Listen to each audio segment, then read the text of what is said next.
আজকে হকার শ্রমিক আন্দোলনে আয়োজিত কেন্দ্রীয় কমিটির পরিচিত সভা। এই সভায় আমি কিছু কথা বলতে চাই। আমি বক্তব্য দিতে জানি না, তারপর কিছু কথা বলতে চাই। আসলে আমি নিজে একজন হকার, ঢাকা শহরে প্রায় জায়গায় আমি ঘুরে ব্যবসা করি। আমি ব্যবসা করলে আমি দেখতে পাই অনেক হকারদের সাথে আমার কথা হয়। বর্তমান পরিস্থিতিতে আমার হকার ভাইরা অনেক সমস্যার ভিতরে আছে।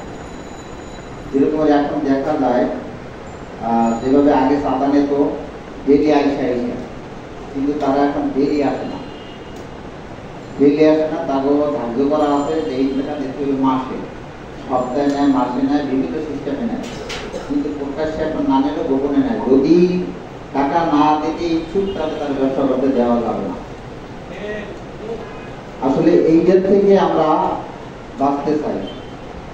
এটার থেকে আমরা বাঁচতে হইলে আমারও কিছু করণীয় আছে। আমাদের এই করণীয় হলো যে আমাদের সবার ঐক্যবদ্ধ হতে হবে। ঐক্যবদ্ধ না হলে আমরা এই চাঁদাবাজ থেকে রেহাই পাবো না। ঐক্যবদ্ধ হইলাম, ঐক্যবদ্ধ হইলে আমরা যদি একটা সংগঠনের আওতাভুক্ত না থাকি তাহলে এই ঐক্যবদ্ধ টিকে থাকে না।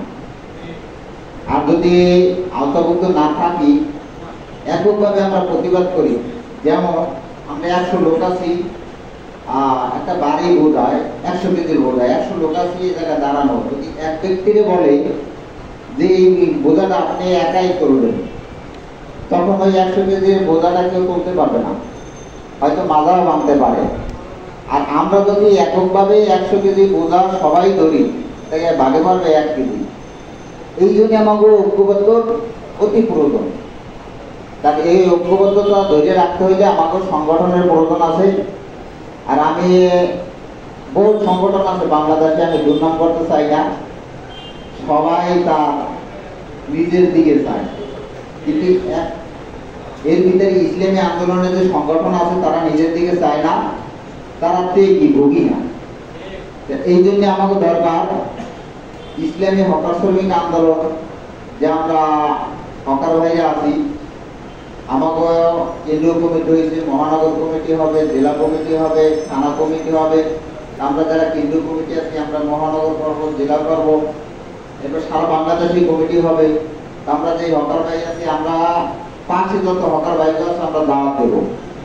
শুধু দাওয়াত দেবো না, আমাকে সদস্য বই আছে, আমরা সদস্য বই দিয়া সদস্য গ্রহণ করব, যাতে ওই ভাইদেরকে আমরা একত্রবদ্ধ করে রাখতে পারি।